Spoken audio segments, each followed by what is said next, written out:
Hey guys, welcome to the Ramsey-Paul Show. It is Wednesday, February 12th. It's good to be here with you today. It's cold here in Arkansas.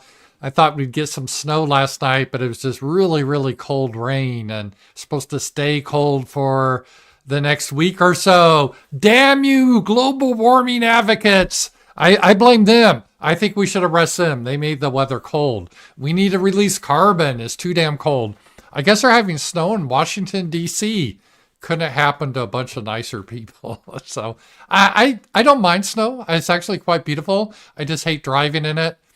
But I'm more prepared now. In the winter, I park up on the top of my hill so I don't get stranded like I did last year. I got stranded for a couple days. The power was out. I'm prepared now. Guys, it's great to be here with you today. We do the show, the Ramsey-Paul Show, Monday through Friday. I was mixing up the schedule, seeing what to do, and everyone liked the every daily show, and I liked it too. So, and Trump, he's always has a lot of news. So we do this every day, Monday through Thursday at 11 a.m. Central, and I stream on YouTube, Rumble, and X. And if you haven't already, make sure you like and subscribe on those platforms. Share with your friends. And if you have questions or want to interact with the show, I appreciate it. I don't get USAID. I don't get the money like everyone else. It's just all through your donations and your comments and questions. There's YouTube has Super Chats. Rumble has rants. And below here is Powerchats. You can submit a question.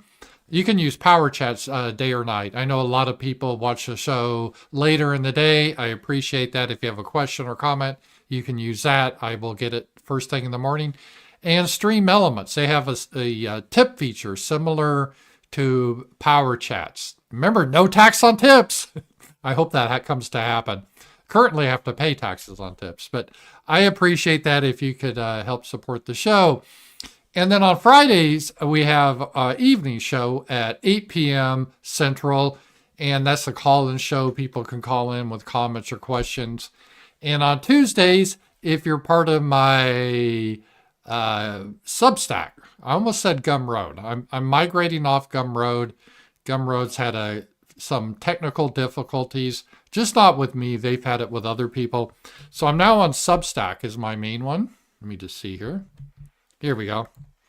And you can sign up for me there, and you get, I put out an essay or column every day. Fridays, I do one just for my members. And then Tuesday nights, we have a roundtable for people that sub to me on Substack. I really do appreciate it. We had a great session last night, went 2 hours, talk about a ton of different things, a lot of interesting people. So wait for you to get in, kind of build a community, talk with people. It's informal. So check that out. And even if you don't want to sign up for a membership, you can follow me for free and you will get the essays every Monday through Thursday. Substack is a really good tool. There's no technical issues. It's like everyone's on it now. I think it's as popular as Patreon, and it's better because they don't have censorship. They keep it free. So I do appreciate it. Other people are on Substack like Peter Brimlow and Coulter, you name it. It's a great place to go. And I appreciate your support on there. And I announced yesterday in their group app, but I guess I'll make an announcement now. I'm not having a show on Wednesdays, Happy Homelands, anymore. But starting next week, I will be kicking off a new show Wednesday night. I think it's going to be at 7 p.m. We still need to finalize it. But I'm going to be doing a show was the famous, or is it infamous, the famous Z-Man.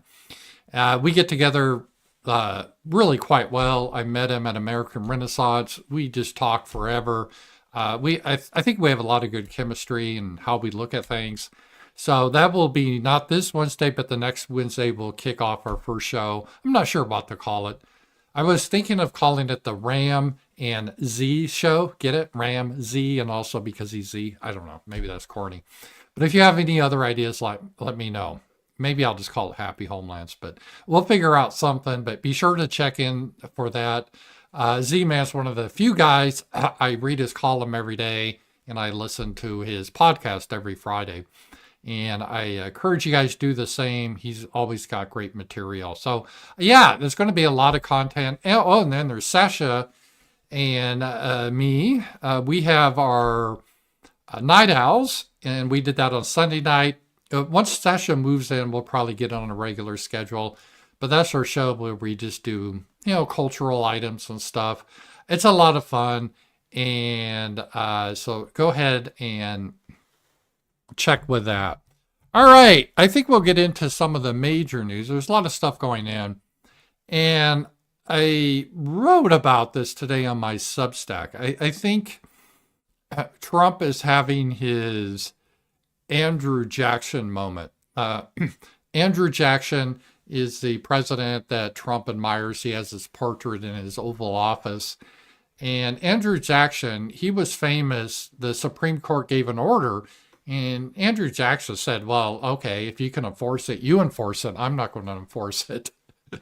And I think Trump needs to channel that. I mean, the Supreme Court is one thing, but you just can't stop what the will of the people because of some unelected woke federal judge derailing everything. It ends up, otherwise, why have a democracy? What's the point of voting for president if we just have a deep state and unelected officials do not allow us to change policy? And this isn't dealing with the Treasury Department and the executive branch is for the president. That's why we have elections.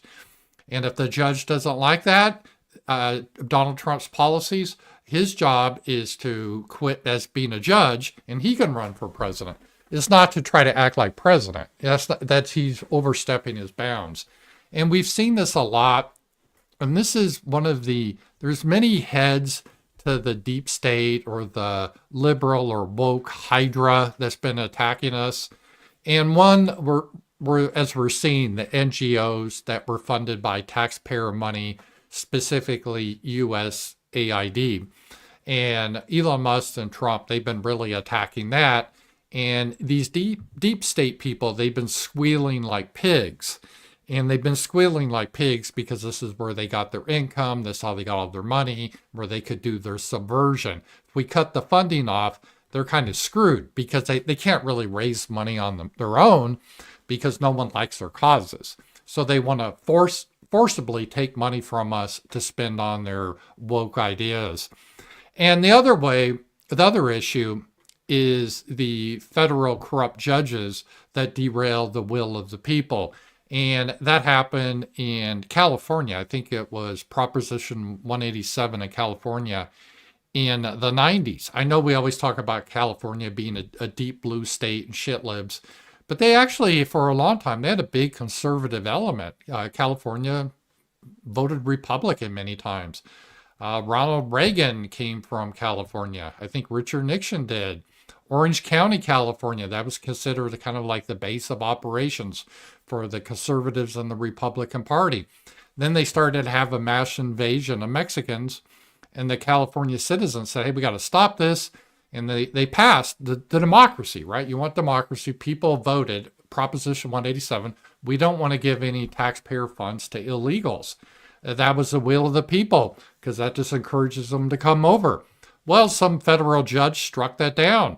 And so the will of the people didn't matter. And you see the rest of the story. California was flooded with Mexicans. It's minority white now. It's a one-party state. It's going bankrupt. It's shitty.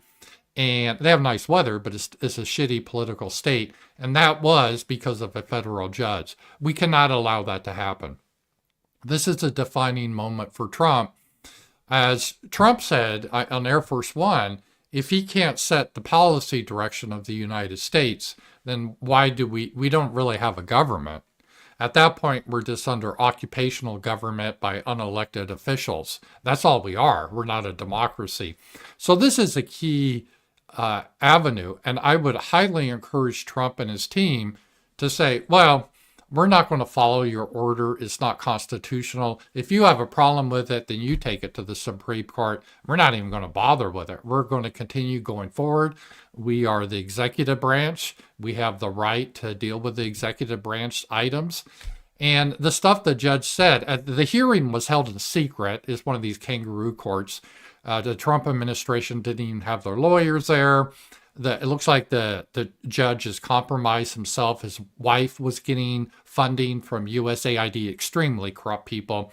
If not, probably the judge should be arrested by Trump and sent to Gitmo. That would be the better thing to do. But if he's going to be charitable, I'd just ignore it. Say, fuck you, we're going on the way we are. What are you going to do about it? Oh, constitutional crisis. No, we have a constitutional crisis now if we have a judge ignoring the Constitution. That's what we have right now. He's acting like a tyrant. There's no obligation to follow tyranny. And if Trump does, then this is all for naught. It doesn't really matter at this point. There's no reason for elections. I guess the only solution at that point is violent revolution, because there's no way to change the government in the ballot box, because these asshole tyrants just are like unelected officials. So this is really a key point for the Trump administration. And I hope he gets inspiration from his hero, Andrew Jackson, and just ceases to go along with this verdict by the judge. And here we have examples of the judge, his politics, just so we understand the corruption we have here. Okay,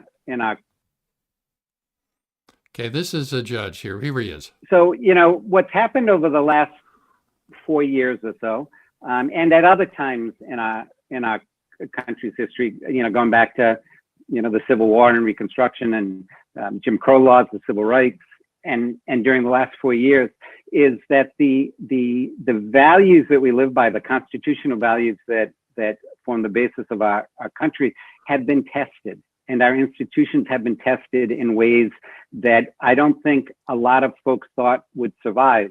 It got tested in the 1800s by a war, and we survived the war. Sometimes well and sometimes not so well, but that's for another story. So what we saw the last 4 years in my mind was a new testing of it, and how. And so he's talking. This is back in 2021. He's talking about Trump being a tyrant and like the Civil War. So this guy's extremely political. He's biased, and this is what he's doing here. And let me just see if I got more of this here. This is what he did. And just so we can put a spotlight on this corruption in Washington, D.C., the legal corruption, not only the NGOs and Soros and all those people, but the legal corruption needs to be done. People like him need to be removed, probably arrested. D.C. judge, he was appointed by Obama, orders Trump to restore web pages related to sex change operations and gender ideology. So this is a website that's run by under the president, and this judge is demanding that homosexual propaganda be put back on this website. This is a judge ordering this. Even though we had the election that the people didn't want this anymore, this is what is happening here. And let's see here. So this is going to be a key thing. And let me just see some more on this here. Yeah, the scandal just gets even worse and worse as we dig into the deep state corruption with this judge.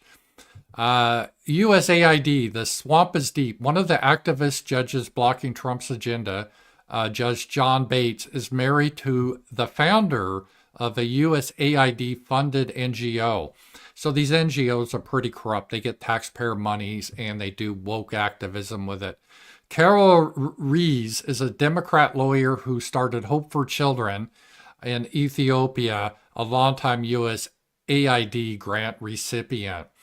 And so obviously there's a conflict of interest in here because his wife, I'm sure, gets a good salary from your tax dollars, so they can swindle it in various ways.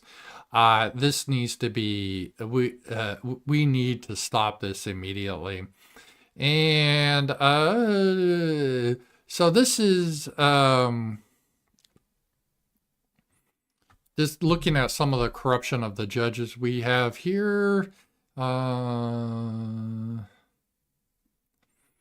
Right, and here's this judge.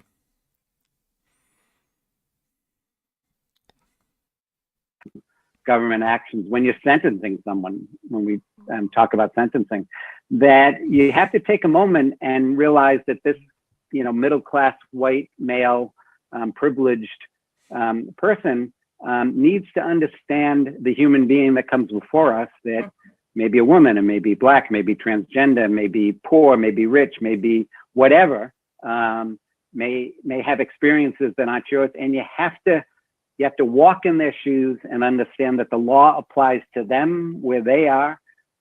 What does that mean exactly? The law applies to them where they are. Why do you need the last phrase?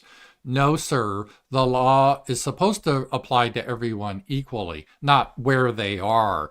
What he's saying here is, as a judge, if you're black or you're woman or you're some sort of sexual freak, the guy in, let's say, a sundress that's molesting children, because you're trans, you shouldn't be sentenced as harshly as an evil white man. This is a piece of fucking shit. This is what we're dealing with. He needs to be impeached and arrested, and we need to clear out the judiciary. If we don't, there's no point to any of this. This is the key thing. This is one of the key things to the Trump agenda. Cutting off the deep state, and I think Trump understands this, but also removing these judges that are corrupt. Judges that have wives, that are living off the taxpayer dollars through these NGOs. Judges that are making, the law applies differently if you're black versus white. We got to give favors to black. Or if you're some sort of sexual pervert, we're going to give you a favor because evil white men, they're the problem. Fuck them. These judges need to be arrested that say this sort of thing. Otherwise, we don't have a country. So it's just that simple. So either there's no point to Trump even having an administration if you're going to have these corrupt judges run it. So hopefully, my recommendation.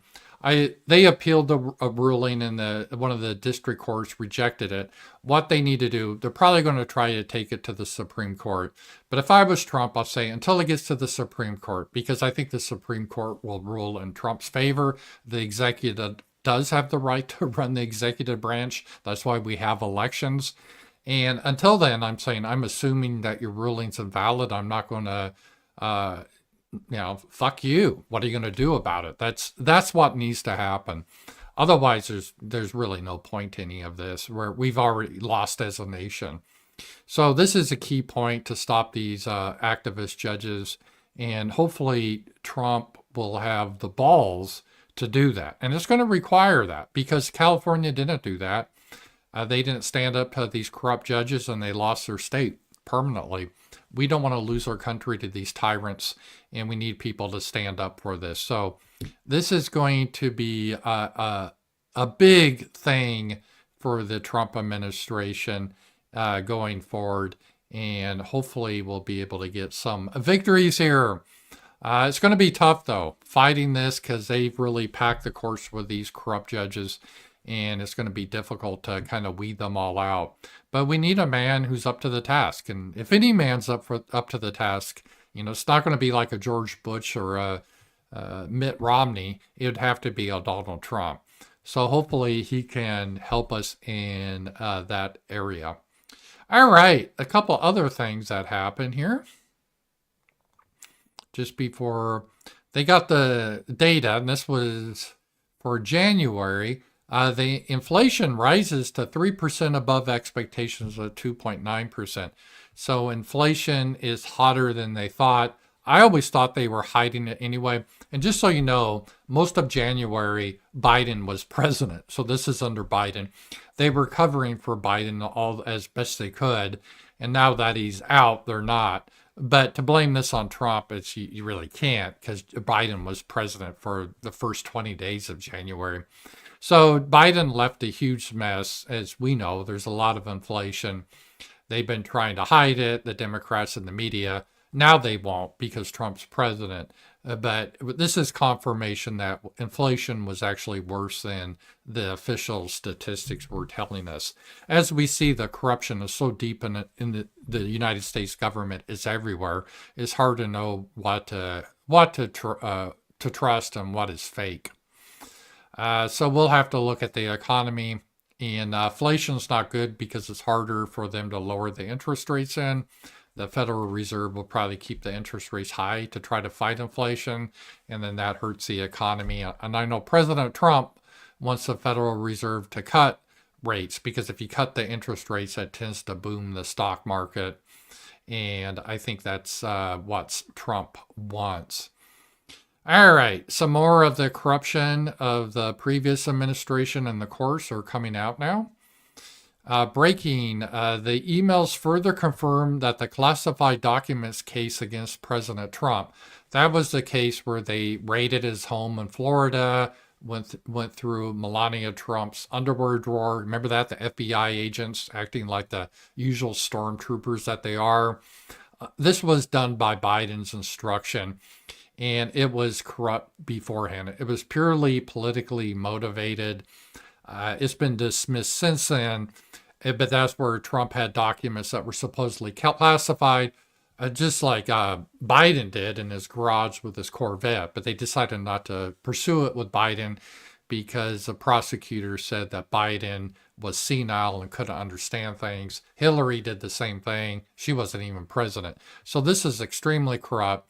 This was all lawfare used against their political opponents. And it's just not Trump. We've seen this in America against a lot of people. Lawfare has been used. We need to reform that. We got to end political censorship, but we also have to end the abuse of the courts.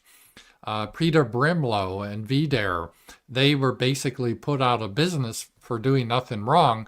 But Letitia James, because they incorporated VDare in New York, she just kept going after them, demanding more and more documentation that cost millions of dollars. And they didn't, they're just a anti-immigration group that should be allowed in the United States.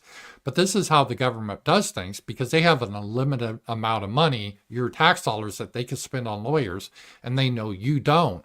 So even though you may be in the right, it's a Pyrrhic victory because you'll be bankrupt afterwards. And that's what they rely on. And the court systems, again, is another leg of the stool that needs to be totally cleaned out. I would say the three legs of the stool are the NGOs, then the corrupt legal system, and then the corrupt media outlets, how they run propaganda. Those are the three that have to be cleaned up. Otherwise, we won't have America. But the legal system is just horrid, and we need to definitely work to get that better. And so we'll take a look at some of the Democrats blocking these executive actions. And Fox News had a segment on this. Let's take a look at this here. Turley, Fox News contributor and George Washington University law professor. So the unions argue that this employee buyout offer is a, quote, unlawful ultimatum. They wrote in part in their petition to the judge, quote, the Office of Personnel Management's forked directive is a sweeping and stunningly arbitrary action to solicit blanket resignations of federal workers. You can argue the stunningly arbitrary part of that, but what they say is true. I mean, Trump is trying to get these people to quit. Yeah, that's the problem with the federal government. It's got so large, and federal workers, they make a lot of money. They get the best benefits. They're basically immune from performance. If they do a bad job, you almost can't fire them.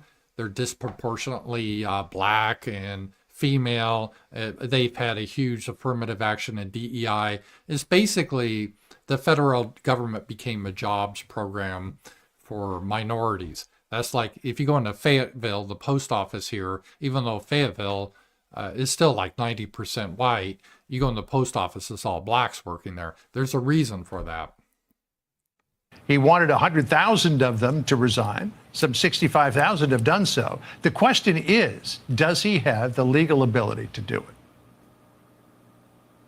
This is one of the most creative aspects of the Trump administration. It's actually quite fascinating because on the surface, it would seem like he does have this authority. I'm not entirely convinced as to the basis for this federal judge. They're saying, look, we will allow you to stay home. You don't even have to show up at work according to the current order for other employees. You can spend 8 months looking for another job, and then you agree to resign. That likely is within the authority of the president. Presidents often change the work conditions, hours, appearances of employees. So I'm not quite certain as to the basis for saying that it's unconstitutional. This is an agreement between the employees and the administration, a consensual agreement that they would resign if they could have those months to look for a new job. Yeah, and this argument that Senator Warner was making was, how is he going to fund this? Well, as long as Congress appropriates money at the current levels, the money will be there to pay these folks through until the end of the fiscal year. The vice president, J.D. Vance, who's over in Paris for an AI summit, says judges are not allowed to control Trump's, quote, legitimate power. He said this, quote, if a judge tried to tell a general how to conduct a military operation, that would be illegal. If a judge tried to command the attorney general and how to use her discretion as a prosecutor, that's also illegal. Judges aren't allowed to control the executive's legitimate power. That's true. In our legal system, the judges are just to look at the Constitution, because we have the three branches of government, and the executive branch and congressional. And the judges are basically to say, well, you can't, like, for example, if Trump was to sign an executive order saying it's illegal for to be Catholic in the United States, we're going to make it illegal to be Catholic. He can't do that because that violates the First Amendment. So a federal judge in the Supreme Court will say, no, this is unconstitutional. But that's not what's happening here. They're trying to control Trump's policies, and they're not applying it to any law or anything.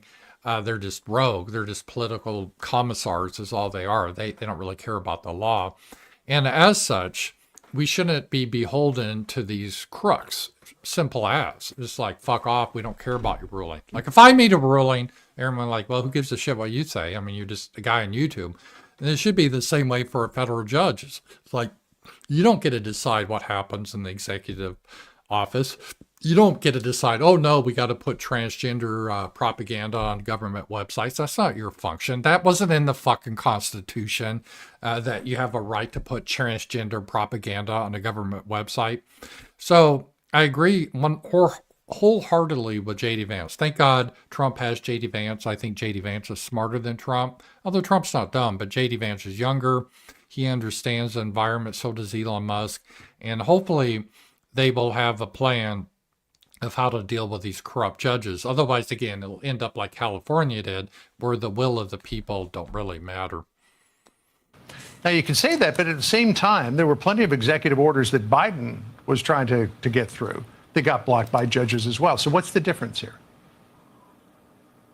That's right. And I think that this will all shake out with something in the middle, that you do have to comply with federal laws. You do have to deal with appropriated money in the way that it was appropriated to be used. All of that has to shake out. I think these federal judges, however, have gone too far. I think that they are really butting up against Article 2, the inherent powers of the presidency. And yeah, they're basically trying to do a coup, these federal judges, saying, we know you guys elected Donald Trump, but we don't like it, so we're not going to allow Donald Trump to do his policy just because. And because of that, that's an impeachable offense. So those judges should be removed. The argument that you're going to shut down the government coming from Democratic members because of these policies is curious. I mean, the Democrats are threatening people that want less government with shutting down the government. That's like threatening a vegan that you're going to impose a beef ban. I mean, it's not going to be particularly effective. In fact, it may be celebrated. So I think that much of this is atmospheric. So I think that what you're going to see as these cases play out is that these judges have gone too far. It does not mean that all of these claims are meritless. There are federal laws that must be complied with. But the sweeping aspects of this, barring all Treasury officials from seeing material, for example, I think is going to fall badly on when it gets to review by the appellate courts. You can't sweep that broadly. The president has authority to run the executive branch. Yeah, which in fact brings me to my next point, which is that Trump is urgently trying to overturn the ban on the funding freeze. Saying this in a DOJ filing, basic democratic accountability requires that every executive agency's work be supervised by politically accountable leadership who ultimately answer to the president. I mean, sorry, that's the ban on being allowed to see the Treasury payment system. But at the same time, That's amazing. The idea that the executive branch can't see who they're paying money to. And as Elon Musk found out, and we discussed yesterday, he was shocked. If you run a corporation this way, you would go to prison. They are paying money out. There's no code, like what category it is. What is this, an administrative expense? Is it a legal expense? They just blow that off. And the field that explains you're spending $10 million here. What's it for? It's left blank. And no one knows. There's no accountability. And because that's, again, the focus of the Treasury to look into this, the judge said, no, even the president or the Treasury Department can't look into how they're spending their money. as that is going on, a judge in Rhode Island just ordered the Trump administration again to lift the freeze on funding. So how is all that in your mind going to shake out?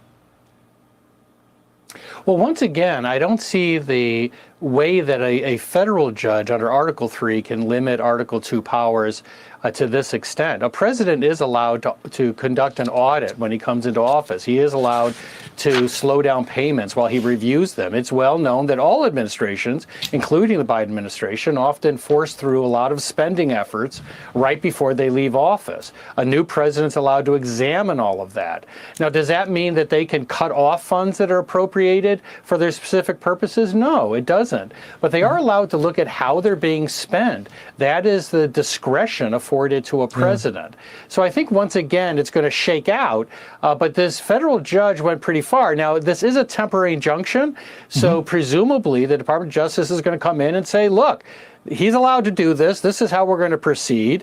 And we'll stay within these navigational beacons. Yeah. Well, Yeah, that's how I would do it. So a temporary order, I would just ignore it. this judge in Rhode Island, I guess the spirit of his order was that you can't freeze all funds while you look for waste. If you look for waste, then you find it, then you can freeze those funds. One other court challenge that Trump is facing is that a judge is now seemingly blocking some detainees from being sent to Guantanamo Bay. It's 3 Venezuelans.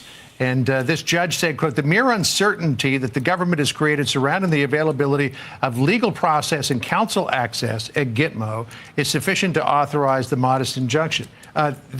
These Venezuelan detainees have not been told that they're going to Guantanamo. They just believe that they fit the profile. And some of the other people who have been in detention along with them have been sent to Gitmo, so they figured that they're next. So, Well, the people in Venezuela, if they're not United States citizens, they don't have any of our constitutional rights. Again, they're like a foreign army that's invading. They have 0 rights. And we don't need to put these people in our prisons and pay for them. And if they do, these are, when Trump was talking about sending them to Gitmo, he's not just talking people that come over here illegally. Those people need to go back. He's talking about people that come over here illegally. Remember, these Venezuelan gangs were shaking down people in apartment complexes. They need to go to Gitmo. They don't need a free ticket back to Venezuela. They need to go to prison, but not our prison. They can go to a military prison. Yeah. I'm just trying to wrap my head. I'm trying to wrap my head around the idea here that a judge is saying, we're going to block you from sending people that you haven't said you're going to send to Gitmo. Well, I do think that opinion is on very thin ice, if there's any ice remaining. I mean, first of all, you can send people to Guantanamo Bay. Democratic presidents have done that with people who have immigrated to this country, like the Haitian flood that that the administration was dealing with. The fact is, you do have to give them due process, but you can't assume that that's going to be denied. You know, the injunction should have focused on guaranteeing due process, not saying you can't transfer people from point A to point B. That's within the discretion of the executive branch. Yeah, and we've seen plenty of lawyers showing up in Guantanamo over the years as well. Professor, always great to Yeah, so this is going to be one of the key issues for the Trump administration. And it does look like the judges are overstating their power. This is no surprise. Hopefully, Trump expected this. I would imagine he did. I mean, he's a smart guy.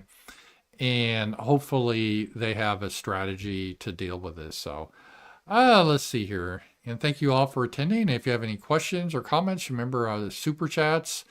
Rumble has rants and Powerchats, the link below. All right, let's see what else here is going on in the last 24 hours. All right. Oh, we saw that one.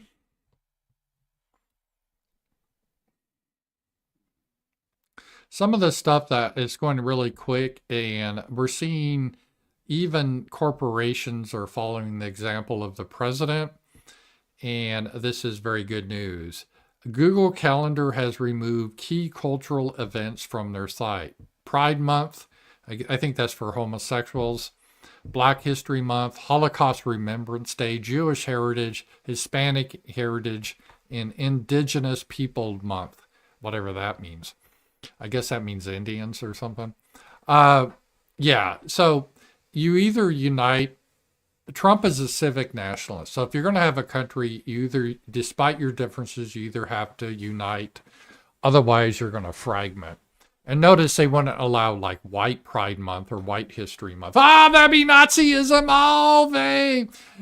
So we should eliminate this, and it's good to see that this is happening. We're getting a pushback to this, and hopefully more and more people will do that and find it objectionable and say, no, we're not going to have a Black History Month. There's no White History Month, so fuck off. And hopefully there'll be more and more of this. And no, you don't need pride because you engage in sodomy. That's something you don't need a month to celebrate. So I think this is optimistic because Google, which owns YouTube, has always been extremely woke.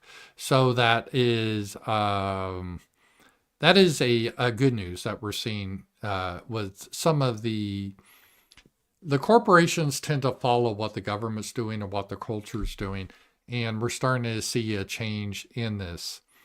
All right, some more stuff that's happening financially and in the government. Let's see. Trump's OMB director, now acting Consumer Financial Protection Bureau, just froze the agency in its tracks. All 1,700 employees halt work immediately. He is trying to figure out what this agency is doing. There's a lot of grifting that's going on in these agencies and fraud. And so the way to do this is just to shut it down. So I think we're seeing some good progress there. I am happy to see that is a good thing. Getting back to the culture stuff, though, how people are tired of this. I won't play this because I don't know if YouTube will give a the copyright thing. But this is where the Black national anthem. There is no need to have a Black national anthem. When people say that, I'm like, well, what's the white national anthem? We have a national anthem for the country. And I'm glad that there's pushback on this now, that people are tired of this bullshit. Because otherwise, I guess, what are you going to do before every football game? You have the Star Spangled Banner, which is a national anthem in the United States. Then you have the Black national anthem. Well, how about the Mexican national anthem, the Hispanics? How about the Asians? How about the Jew national anthem? How about the homosexual national anthem?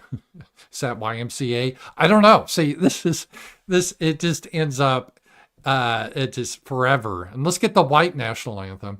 Yeah, this is ridiculous. And it's good that finally people are getting tired of this stuff and this double standard. And I would like to see that happening. All right, here. That was always cringy anyway. The trouble with these identity groups, it's really just a grift.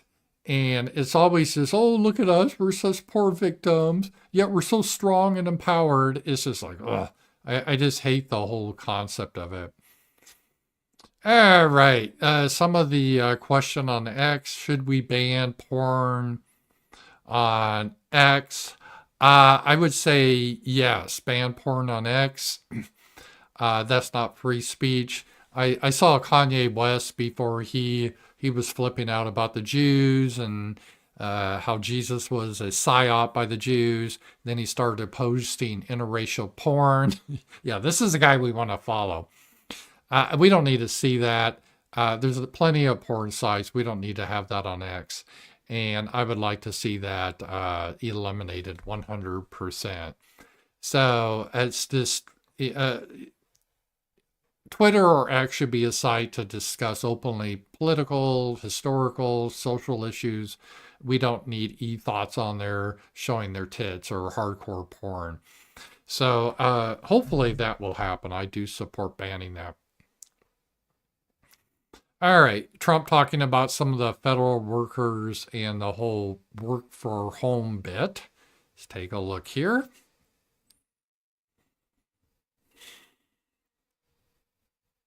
Many of those people, and we talk about reporting to work, right? I happen to be a believer that you have to go to work. I don't think you can work from a home. I don't know. It's like there's a whole big, oh, you can work from home. Nobody's going to work from home. They're going to be going out. They're going to play tennis. They're going to play golf. Well, some people do. It depends on what the work is. The problem is most of the work isn't really needed. You could probably eliminate 80% of the federal jobs, just like when Elon Musk came into Twitter, he was able to eliminate 80% of the jobs, and the corporation's done just fine. They weren't needed. It was, you saw these girl boss videos of the girls showing their typical day at Twitter, and they would have their little lattes in the morning. Then they go into the meditation room. It was just like a social club. And that's the way it is in many businesses too. There's just a lot of goofing off. Now, if you have real deliverables or real assignments, then yeah, working from home can be effective because you have to produce something. So whether you're at the office or you're at home, you still have what we call a deliverable that you have to produce. And if you don't produce a deliverable, you get into trouble. So if you are working from home, but you're spending your time playing golf and you don't do your projects, then yeah, you're held accountable. But the problem is a lot of these jobs, there's no reason to have them anyway, but because they're bureaucrats, it's almost impossible to fire them. That's what is frustrating with Trump and Elon Musk. It's not like a private corporation where you could just do a downsizing or get rid of them. That's why they offer that, hey, we'll give you 8 months salary if you disagree to quit. Because how do we get rid of these people? We don't need them. They really don't do much. And so that's the core issue. So whether they goof around at home and don't really do a job, or they just go to the office and goof around and not do the job, the real issue is the job is not necessary. That's the real problem. Because I have worked in the corporate world even years ago where people work from home, but they got a lot of productivity. I once, years ago, did a joint venture with Microsoft. That was when they were doing their online reservation system. Our code name was Project Kitty Hawk. It was Continental Airlines. And a lot of really brilliant people, but when they had a concept of going dark. So when they had to write some code, what they would do is they would go, okay, I got to write this module. It's going to take me, let's say, 2 weeks to do that. It's real complex, but in 2 weeks I will have it ready. But during those 2 weeks, I'm going dark. And what going dark meant, and I thought this was cool, was that you couldn't contact them, well, unless it was an emergency. So no meetings, no status reports, no bullshit. They could just focus on getting this module developed in 2 weeks. And it didn't matter where they did it. They could work at home, on the beach. It didn't matter as long as they got it done in 2 weeks. And there's a lot of work. So many times they would actually put 60 hours in the week, but it just wasn't at the office. So working from home can work and be effective if you're doing like real work. But the problem is when you don't have a real job to begin with, because most jobs are bullshit. And so, yeah, people goof off at home, but before people work from home before you had computers, people would just goof off at the water cooler or just, if you ever saw that movie Office Space, they space out. So there's not, even at work, sometimes there's not a lot of work involved. They're going to do a lot of things. They're not working. It's a rare person that's going to work. You might work 10% of the time, maybe 20%. I don't think you're going to work a lot more than that. And I think they have an obligation to work, and they have an obligation not to have a second job when they're supposed to be working for the federal government. You're going to find that a lot of these people have second jobs instead of working for. They do. A lot of these federal employees, because they don't really have any real work to do for the government. So what they do is they work from home, and they are actually working, but they're not working on their real job. They have another job. They have a contracting job. So they have two jobs. They have the good paying government job that gives them good money and good benefits, but they don't have to do shit for that. Maybe work a couple hours a week. And then they have the real job. So they're getting like a free money from the taxpayer. But again, the problem is how do you get rid of these people? Unlike a private corporation, you just can't fire them. That's too bad. They should be able to. So you have to try to get them to quit. And one way they're doing this is by giving them hey, if you give you 8 months salary, will you promise to go away? That's one way. And it's like 40,000 people agree to that, but they need a lot more. So another way they're trying to do is to get people pissed off that they have to go into the office.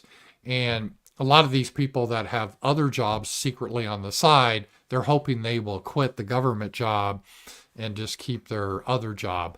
I don't know how many will do that though, because again, they like their government jobs tend to be easy, good benefits. There's not much pressure. You're not expected. It's not like you have a customer, right? What's the customer going to do? Fire you? You're the government. It's like when I go into the DMV to get my license, it's not, it's always bad service, but what am I going to do? Am I going to go to their competitor? I can't. They're it. Or if I go to the post office, what I'm going to do? They take the sweet time. Sasha could tell you about that. And they're not going to bust their butt working hard. And they have an attitude because you're dependent on them. And this is a problem with the government. They'll be collecting a federal government check and they'll be working two jobs. And that's big trouble for them. So hopefully the goal of this is to get these people to quit. I may on some of them. So that's the real process for it. So when people ask me about working from home, I do think it can work under the right situations if you have a certain amount of work that needs to be done and the person gets the work done. Because that's all, when I was in the software development business, you didn't get paid by the hour, it was the salary. And so we didn't really, you think that's a good thing because you don't have to get paid by the hour, but the bad thing is it doesn't matter if you work 40 hours or 60 hours a week, you still get the same pay. And so as long as you're delivering your product, when I was like a project manager, I had some really smart programmers.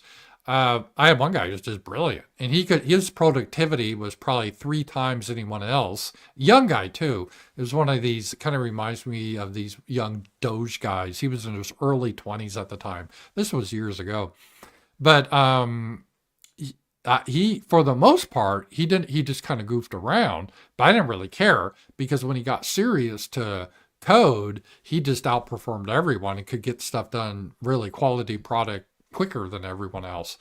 And that's really bottom line what matters, right? You get your work done in a timely fashion, in a good fashion. And so if you can do that, that's fine. But the problem is when they don't really have anything to do in the first place except create memos or something. And then most of it's just goofing off. So that is the situation. All right, here. Although I guess I shouldn't say I'm working from home, right? This is my home. Actually, this is my studio. This is my studio. So I have to commute from my home, which is through that door, to my studio. Okay. This is, let's see what else we got here.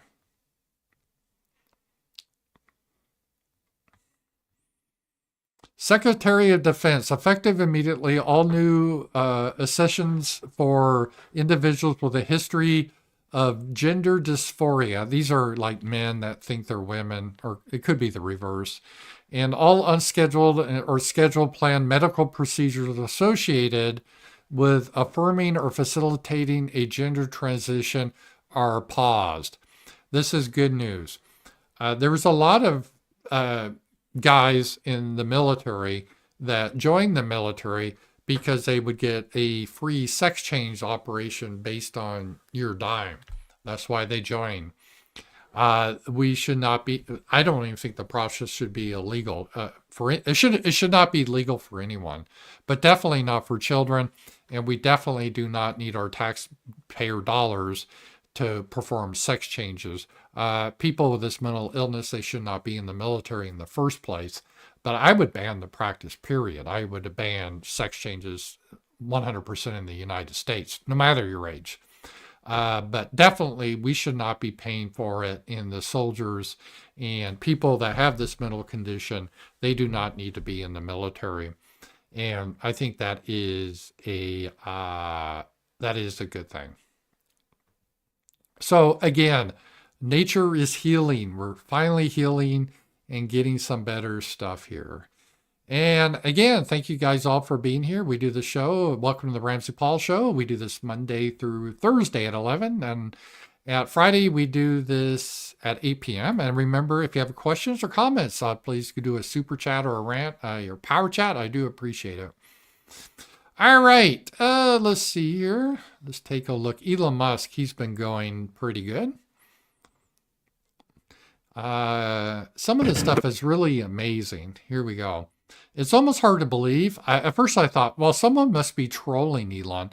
But then I saw confirmation this is actually a real thing. I guess the Washington Post did a story about this a decade ago. Let's listen in here. The most number of people that could retire possibly in a month is 10,000. We're like, well, why is that?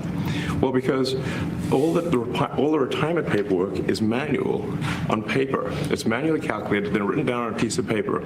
Then it goes down a mine. And like, what do you mean a mine? Like, yeah, there's a limestone mine where we store all the retirement paperwork. And you look at a picture of this mine. We'll post some pictures afterwards. And this mine looks like something out of the 50s because it was started in 1955. So they do the retirement processing not on computer. This is 2025, right? They have this operation that was started like Cold War era. Oh, we better keep it safe from the Soviet nuclear bombs. We'll put it in a mine shaft. It's like, what the hell? And they're still doing it all these years. So it looks like it's like a time warp. And then the speed, the limiting factor is the speed at which the mine shaft elevator can move determines how many people can retire from the federal government. And the elevator breaks down sometimes, and then nobody can retire. Doesn't that sound crazy? There's like 1,000 people that work on this.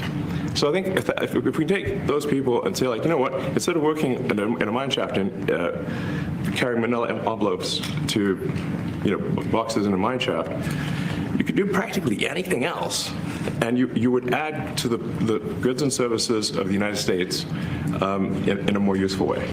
Yeah, so that's an example of just the craziness that went on. We literally have people processing retirements. I had no idea it's not done on a computer.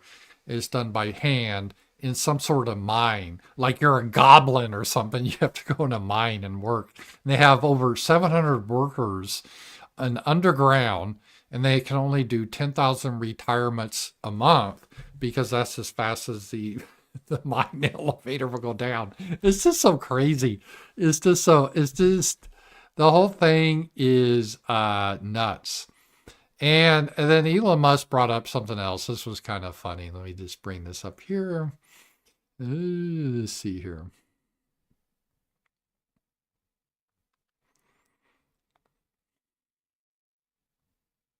Oh, you guys saw my notes there. I brought this up here. Here we are. All right. About 30 million. Could you mention some of the things that your team has found, some of the crazy numbers, including the woman that walked away with about 30 million, right, etc.? Well, we do find it sort of rather odd that there are quite a few people in in the bureaucracy who have ostensibly a salary of a few $100,000, but somehow manage to accrue tens of millions of dollars in net worth while they are in that position. That is curious. How do you spend your whole life in government, and maybe at the top you make a couple $100,000 a year, which is a good salary, but then you end up with like $20 million. It's like, well, what the hell's happening here? How is this exactly working? The Bidens were a big example of that. Nancy Pelosi, this happens foreign. Zelensky, right? He doesn't get official much pay. He was like an actor, didn't have much money, was a dictator of Ukraine, has a nominal income, but he's worth millions of dollars. How does that exactly happen? I think we know. Which is, what happened at USAID. We're just curious as to where it came from. Maybe It's kind of funny. We're just curious. It doesn't really make sense.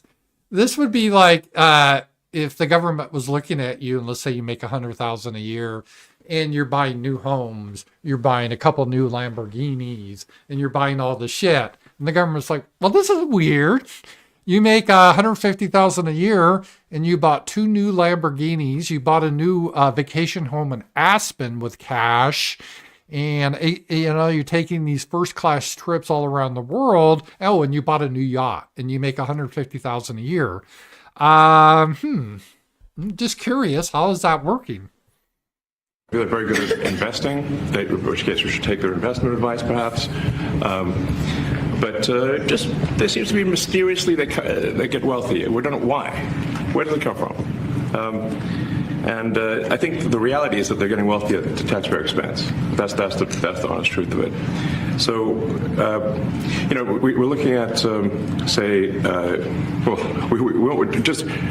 if you look at, say Treasury, for example, basic controls that should be in place, that are in place in any company, such as making sure that any given payment has a payment categorization code, that there is a comment field that describes the payment, and that if a payment is on the do not pay list, that you don't actually pay it. None of those things are true currently. So the reason that departments can't pass audits is because the payments don't have a categorization code. It's like. So one of the scams I'm sure that's being done on the government, how a lot of these people are getting rich, is there's not any controls of how they do their invoices, how they pay their invoices. So there's probably a good chance if you send in a phony invoice to the government, they will just pay it. They won't even look at it. So you could just say, here's an invoice for $75,000 for administrative services.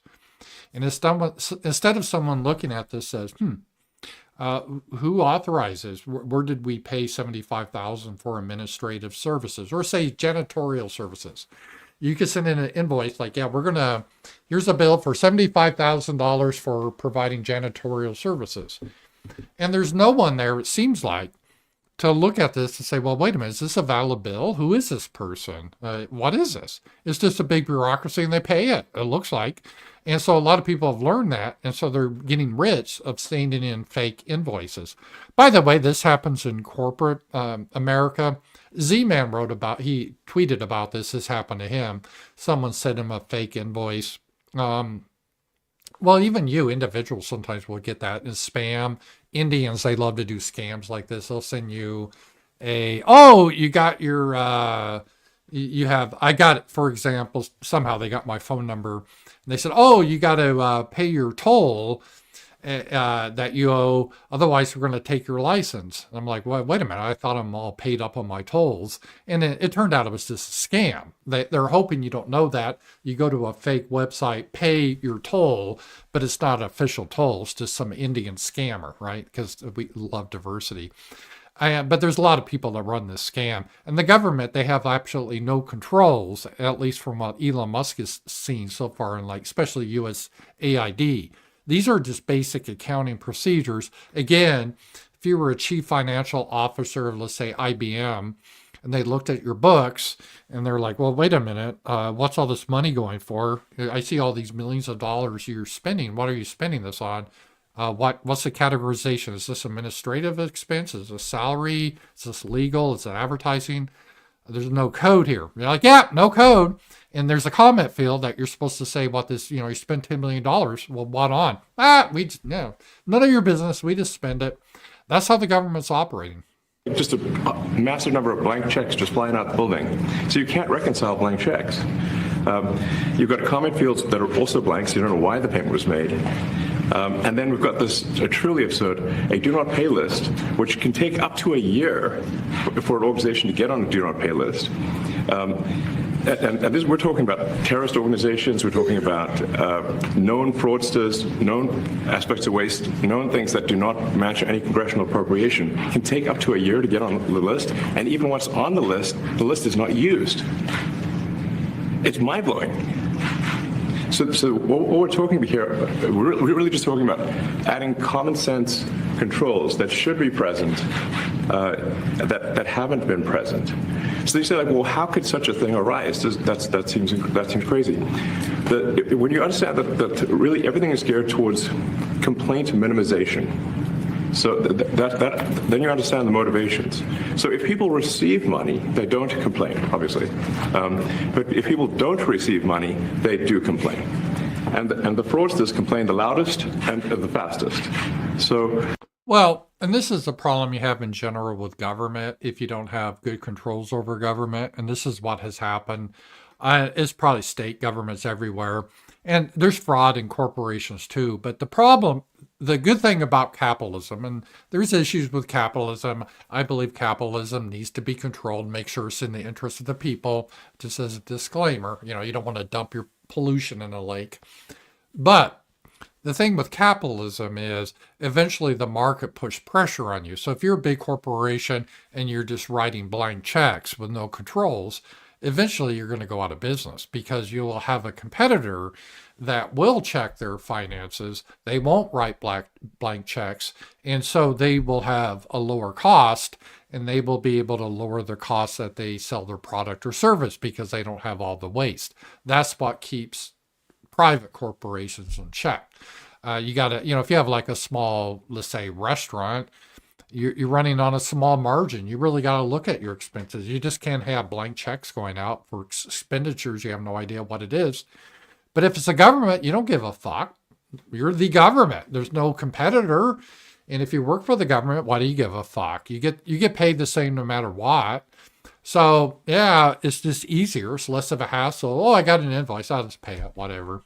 It may be a fraud, but what do I care? I'm not, you're not paying for it. It's not like the government's going to go out of business. So that's a fundamental problem that we see in governments. Then when you understand that, then it makes sense. Oh, that's why everything they approve all the payments at Treasury. Because if you approve all the payments, you don't get complaints.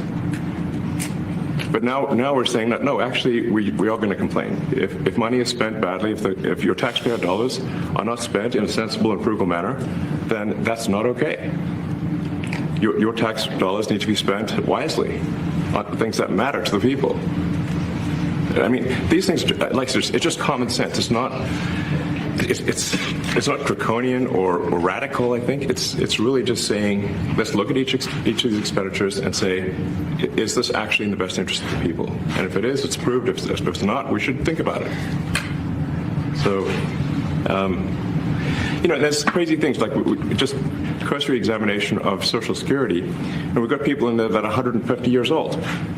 Now, do you know anyone that's 150? I don't. Okay. They should be on the Guinness Book of World Records. They're missing out.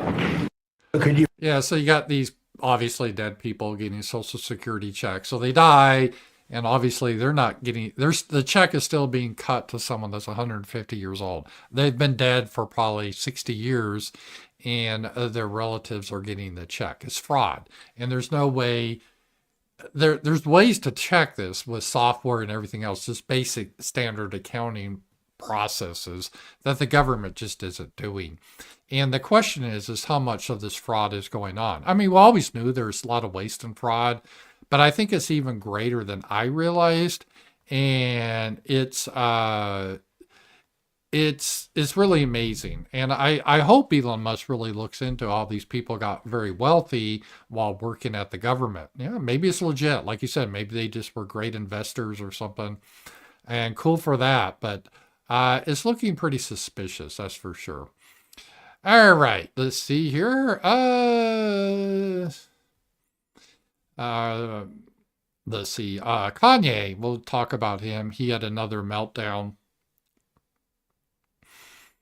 And Conway, who goes by Ye now, he's being sued by a former Jewish staffer who says he fired her after calling her ugly and texting Hail Hitler.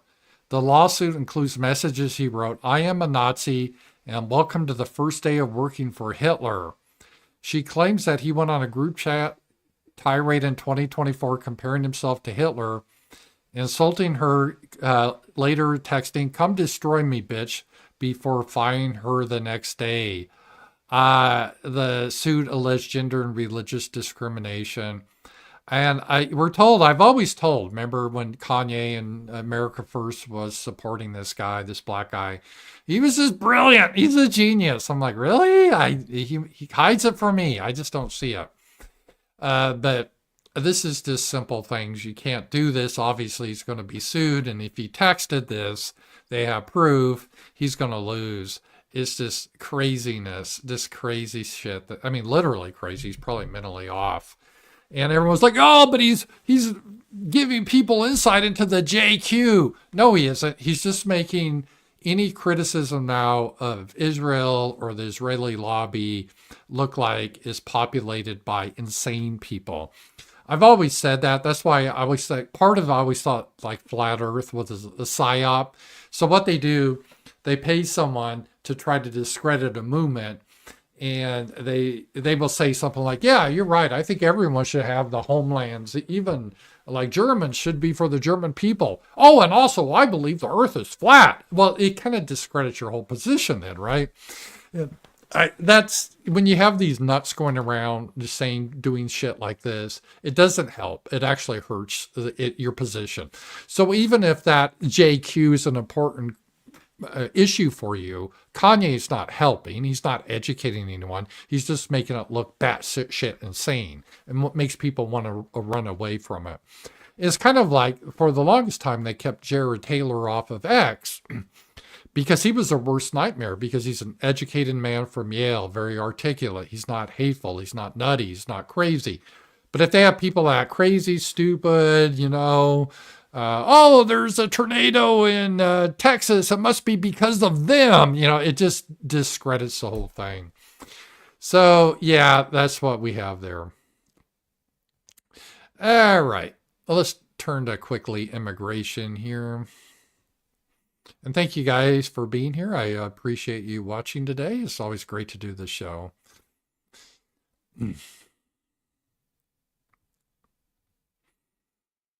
First leak of Aurora is under current investigation. There's a leak. Someone, before they were going to arrest these Venezuelan gang members, someone tipped off the gang members that were illegal so they could escape justice. That is helping a fugitive, is helping a felony, and you are committing a felony if you do that.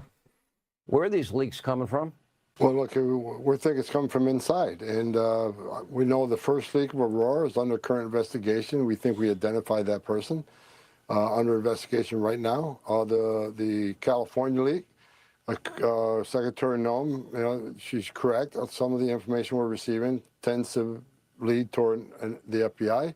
So it looks like the FBI, someone in the FBI was leaking, giving information to criminal gangs. Understand this. These are now designated as terrorist organizations. They're not American citizens. They come into this country illegally. They started terrorizing people in apartment complexes. And you're FBI, right? Like Dragnet, the G-Man, fighting for America. They're helping the terrorists by giving them information. But I talked to the Deputy Attorney General all this weekend. They've opened up a criminal investigation, and they have promised that not only this person lose their job and lose their pension, they're going to go to jail. They should. Any FBI agent that does this, not only should he be immediately fired and lose his pension, he should go to prison. They're going to criminally prosecute. So we're all over it. We got the DHS IG investigating the first one. Have a pretty good idea what happened. Can't share a lot because it's under investigation, but the IG's opened up a criminal investigation on the second one. We're sending a strong message. It's just not, giving the bad guys a heads up so they can escape apprehension. Right? We're arresting, giving, the Venezuela gang a heads up so we can't arrest them. You're putting officers' lives at risk. It's only a matter of time if we walk into a place where there's going to be a bad guy doesn't care. He's going to be sitting and wait for the officers to show up and ambush him. This is not a game. So DHS and DOJ are connected at hip to hold these people responsible in a criminal fashion. Yeah, well, this shouldn't be shocking. This is just regular people. For example, if you know someone that's a bank robber and you're helping them hide out at your house. So say someone is robbing banks. Let's say someone I know robs banks in Fayetteville. And I said, oh, I can't get involved. I can't help you rob the banks, but I'll tell you what, I'll let you hide out at my house and I'll cover for you. Well, guess what? I'm an accessory. You're an accessory to the crime. I'm committing a felony. So the FBI agent or all these shit libs that plan to help these criminals, they are accessories to the crime and they should be prosecuted. And they need to go through to it to show that we are serious about that. And that would help, I think, end a lot of this. So, yeah. All right, let's see what we got else here.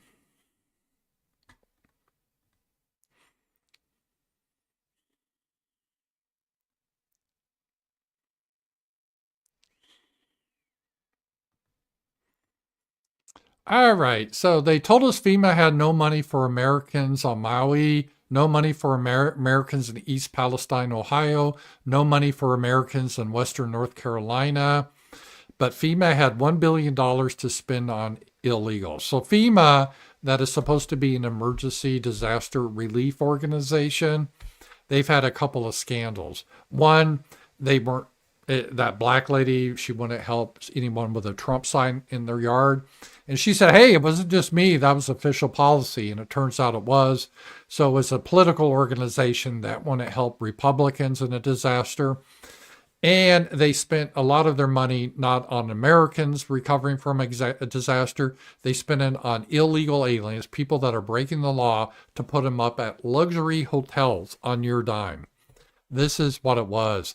And it looks like Trump is looking to shut down FEMA. And I think that is a good thing, and that needs to happen. All right, let's see here.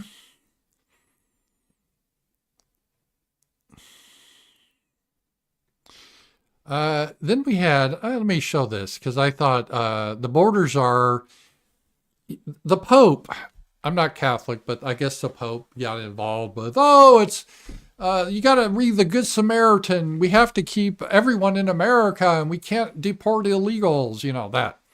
And Tom, the border czar, he quit back. This was kind of funny here. I got harsh words for the Pope. Pope want to fix the Catholic Church. I'm saying this as a lifelong Catholic. I was baptized Catholic. I was First Communion as a Catholic, Confirmation as a Catholic. He ought to fix the Catholic Church and concentrate on his work and leave border enforcement to us. He wants to attack us from securing our border. He's got a wall around the Vatican, does he not? So he's got a wall around to protect his people and himself, but we can't have a wall around the United States. So I wish he'd stick to the Catholic Church and fix that and leave border enforcement to us. 100%. That 100% I support this. And the idea of, I wrote, I won't repeat that all, but if you read my Substack, it was a free article. I explained the whole Good Samaritan, what Jesus was talking about. He was talking about religious people, specifically the Pharisees at the time, that act like they were all holy. They did all this religious ritual, but in real life, they saw someone in need, they would just walk by him, wouldn't help. Whereas the Good Samaritan saw someone in need, helped. Now, who was actually doing God's will? The person that does all the religious trappings, or the person that really loves the neighbor as himself, right? That was Jesus's teaching. He wasn't teaching eliminate borders. Jesus wasn't saying we have to bring in Venezuelan gang members to terrorize people. That's not what Jesus was talking about. And so there's been a lot of corruption that, and it's interesting, a lot of these people, they don't even believe in Christianity, but they definitely like to lecture us about Christianity. So good response, because yeah, the Pope, he has a wall, he has security, And all these liberals, they have their walls and security, but yeah, we can't. That's somehow wrong for us to do that. So that is pretty crazy here. All right, we had a one funny clip from a Democrat. This was kind of funny. I'll show you guys this here.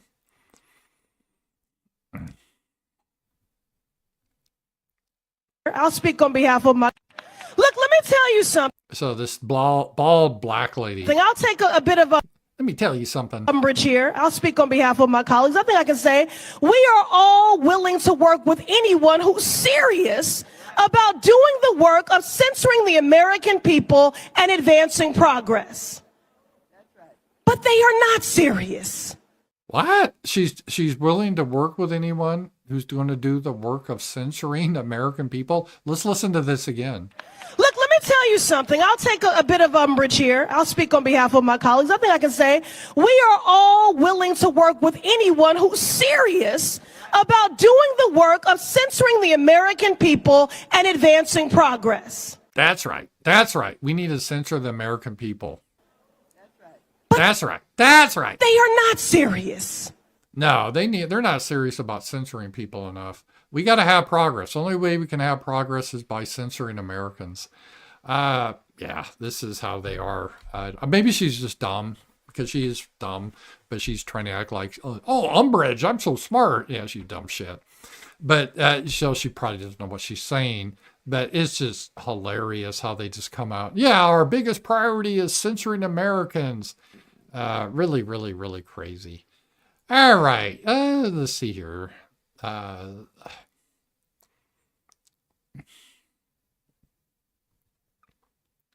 me see here.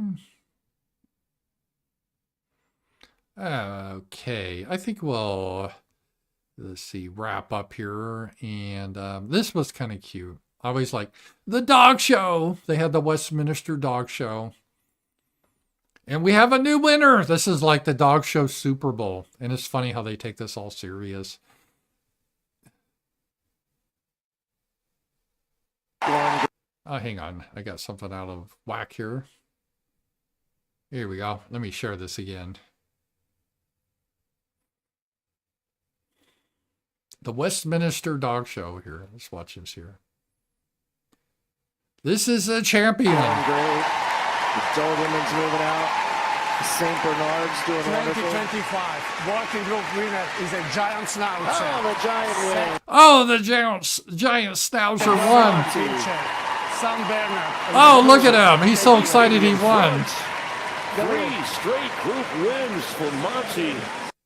And he actually won the best of show, this giant schnauzer. So they're kind of strange people, but they're funny. Sasha and I went to one of these shows, but for cats, a cat show.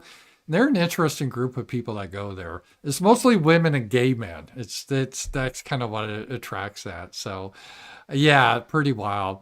Okay. Well, guys, thank you for being here today. It's been a fun show. And tomorrow we're back. We do the show every day at 11 a.m. And if you have questions for tomorrow, I have the Power Chat. Please send me a question or comment. I do appreciate that. And I will talk to you guys later. Bye-bye.